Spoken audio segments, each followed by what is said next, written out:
Kedua, actingnya tuh from top to bottom, dari Arawinda Kirana, calon aktris terbaik tahun ini. Iya. Ya. Gue sih ngeliat dia sebagai pemenang Piala Citra ya. Fait accompli deh ya. Iya udah talkies. Ngomongin film bersama Bayu dan Edoy. Aku dan matahari tidak pernah bertengkar tentang siapa di antara kami yang telah menciptakan bayang-bayang. Di beberapa episode lalu kan kita sempat ngomongin film-film yang masuk nominasi Piala Citra ya. Iya. Nah, salah satu yang terbanyak adalah Yuni 14 Ya, nominasi, dan kita berkesempatan untuk nonton screening ya. Oke, Yuni bercerita tentang seorang anak remaja ya, kelas 3 SMA. kelas 3 SMA yang di persimpangan jalan hidupnya nih. Mhm. Karena dia tinggal di daerah Di Cilegon nih.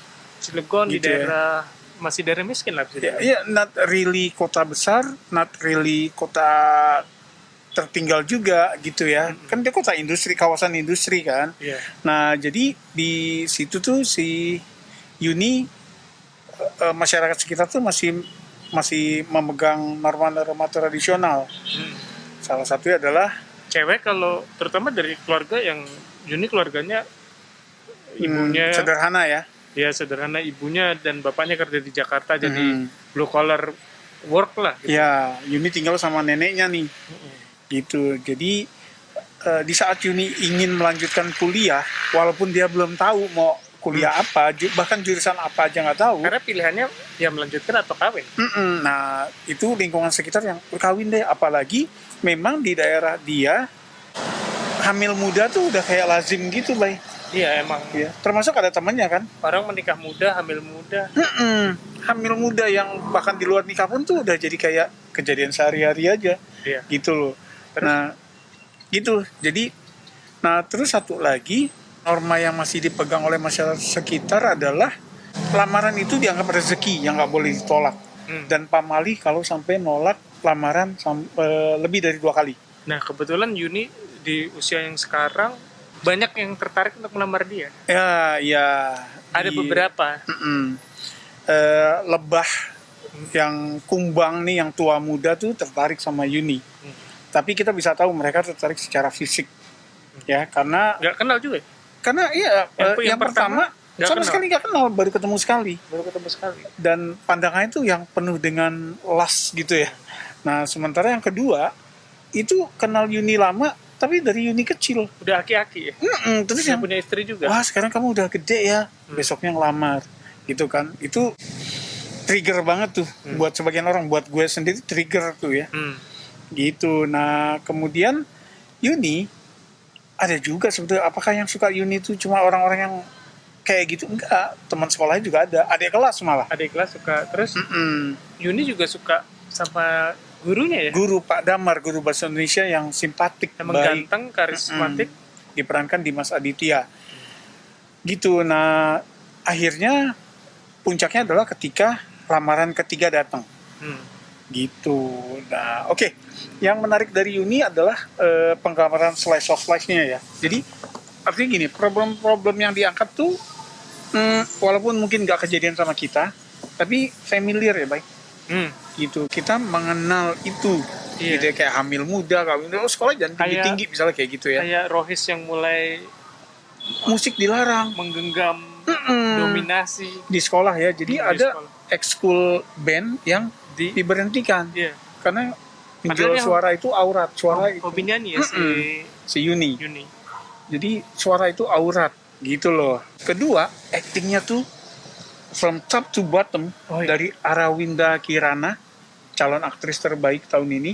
Iya. Ya, Gue sih ngeliat dia sebagai pemenang Piala Citra ya. fait accompli deh ya. Iya udah. Gak ada yang lain lah. Gitu. Nah, kenapa Bayu bisa ngomong kayak gitu? Kenapa, Bay? Satu ya, di film menggunakan bahasa lokal. Gue nggak tahu bahasa ibunya si Arwinda ya. Tapi ini menggunakan bahasa Banten, Sunda Jawa campuran, Sunda Jawa kasar, Sunda kasar. Yang the whole movie termasuk semua pemerannya, termasuk Arwinda, dan dia ngelakuinnya di situ udah kayak itu bahasa dia sehari-hari ya. Dan Arawinda tuh ada di tiap adegan. Iya. Ya. Seluruh adegan tuh ada dia. Itu jadi memang titik sentral. Jadi judul Yuni tuh nggak basa-basi, memang Dia tokoh sentral dan dia ada di semua adegan. Dan dia apa sih, captivating gitu ya, kalau gitu ya. Yang gue suka tuh delivery-nya dia gitu ya. Jadi delivery-nya kayak nggak acting ya? Iya, jadi kayak yang natural, kayak natural. Terus satu lagi ya, kan kalau delivery lines, kalimat-kalimat itu dialog kan memang ditulis ya. Nah yang gue suka adalah gestur-gestur kecil, Bay. Gitu ya, gestur-gestur kecil yang apa ya, yang kayak gerak tangan sedikit, senyum kecil, buang mukanya kayak gitu-gitu tuh. Bahkan di semua lini ya, dia punya musuh bebuyutan kan yang suka berantem, itu pun bagus gitu. Tentu selain soal talent ya, gue yakin soal direction juga gitu. Karena memang merata, Bay, merata ya. Gue ngelihat sampai akhirnya gue kayak nyari-nyari gitu ya. Kalaupun ada kelemahan dari sisi acting, itu yang agak out of place cuma ketika si Yuni berantem di dalam kelas, terus ada murid cowok yang ngerekam pakai handphone. Udah itu doang tuh, satu itu doang gitu ya. Tapi itu kan maksud gue nitpicking banget. Semuanya tuh rata, bagus gitu ya. Sampai yang buat gue nih, yang paling menyentuh dari film ini adalah adegan Yuni berdialog dengan bapaknya ketika bapaknya pulang dari Jakarta ya. Ya itu, ya gue setuju. Tapi yang gue suka juga dari film ini, jadi walaupun si Yuni dari keluarga orang sederhana, yang orang miskin, dan si Yuni ini sedang dalam banyak masalah ya, yang dia sendirian tuh susah untuk apa namanya, menyelesaikannya gitu. Nah dia dapat support system dari keluarganya yang mendukung dia supaya lo pilih pilihan lo yang terbaik buat lo, kita akan mendukung. Itu yang buat gue dapat banget. Setuju. Dan yang di luar dugaan kan nyokap bokapnya muncul terakhir ya. Yang di luar dugaan adalah tokoh nenek yang dia kan material ya, tokoh paling tua, mestinya tuh paling kuno kan, iya kan? Tapi di sini malah moderat ya. Jadi ketika lamaran itu datang, dia nggak bilang Yuni kamu harus terima, tapi enggak, yang ya terserah Yuni.